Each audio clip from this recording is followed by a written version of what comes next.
Harold Shipman, also known as Dr. Death, was a British general practitioner and one of the most prolific serial killers in recorded history. Born on January 14, 1946, in Nottingham, England, Shipman was a respected family doctor in the communities he served, first in Todmorden, West Yorkshire, and later in Hyde, Greater Manchester. However, beneath the facade of a caring medical professional, Shipman harbored a dark secret. His criminal activities came to light in 1998, when a local undertaker noticed an unusually high number of cremation certificates for Shipman's patients. The undertaker observed that these certificates listed similar causes of death and that many of the deceased were elderly women who had been in good health.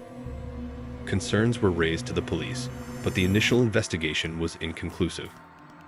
The breakthrough came when the daughter of Kathleen Grundy, a wealthy and healthy 81-year-old who had suddenly died, became suspicious of a will that appeared to leave everything to Shipman.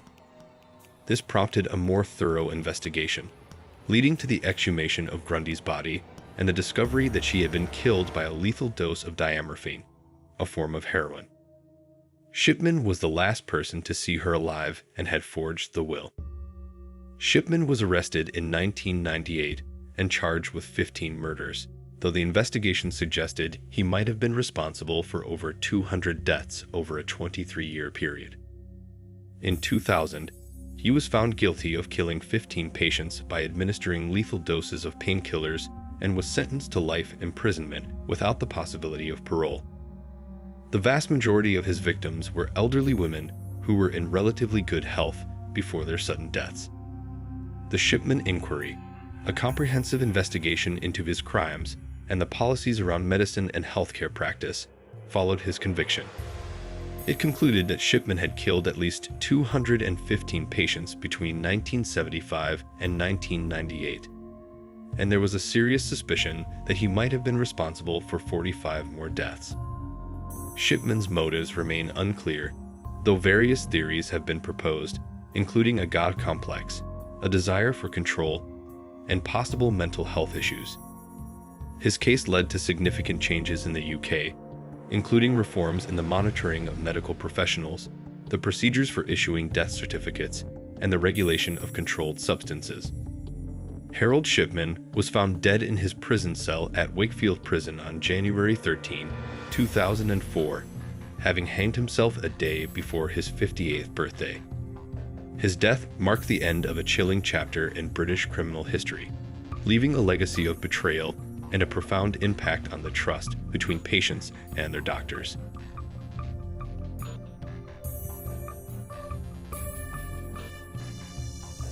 Jeffrey Lionel Dahmer, infamously known as the Milwaukee Cannibal or the Milwaukee Monster, was an American serial killer and sex offender whose crimes shocked the nation in the late 20th century.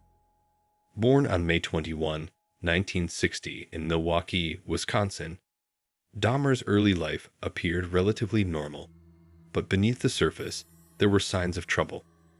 From an early age, he exhibited an interest in dead animals, which he would dissect, a harbinger of his later gruesome activities. Dahmer's criminal activities began in earnest in 1978, just 3 weeks after his high school graduation, with the murder of Stephen Hicks, a hitchhiker whom Dahmer lured to his house under the pretext of drinking beer together. After Hicks attempted to leave, Dahmer bludgeoned him with a dumbbell and then strangled him to death, marking the beginning of a series of horrifying acts that would span over a decade. Despite this early incident, Dahmer's killing spree truly escalated in the late 1980s and early 1990s. Living in Milwaukee, he committed the bulk of his crimes in his apartment, where he lured young men, often from gay bars, with promises of money, sex, or simply companionship.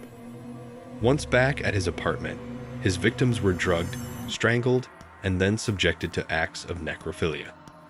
Dahmer also attempted to create zombies from some of his victims by drilling holes into their skulls and injecting hydrochloric acid or boiling water into their brain cavities in an effort to keep them in a submissive, semi-conscious state. What set Dahmer apart from many other serial killers was his practice of dismembering his victims and keeping body parts as trophies, including skulls and genitalia, which he would preserve and display. He also engaged in cannibalism, eating parts of his victims in an attempt to keep them with him forever. Dahmer's reign of terror came to an end on July 22, 1991, when one of his intended victims, Tracy Edwards, managed to escape and flag down 2 Milwaukee police officers. Edwards led the officers back to Dahmer's apartment, where they discovered Polaroid photos of dismembered bodies and soon after found human remains including skulls and other body parts throughout the apartment. Dahmer was arrested and confessed to 17 murders, although he was ultimately convicted of 15. His trial was a national sensation, and he was found to be legally sane at the time of his crimes. In 1992, Dahmer was sentenced to 15 consecutive life terms in prison, but he would not serve long. On November 28, 1994, Dahmer was beaten to death by a fellow inmate at the Columbia Correctional Institution in Portage, Wisconsin. The case of Jeffrey Dahmer has left an indelible mark on American society, raising questions about the nature of evil, the limits of psychiatric understanding, and the capabilities of the criminal justice system to detect and stop serial killers. Dahmer's story has been the subject of numerous books, films, and documentaries, all attempting to unravel the mind behind some of the most heinous crimes in American history.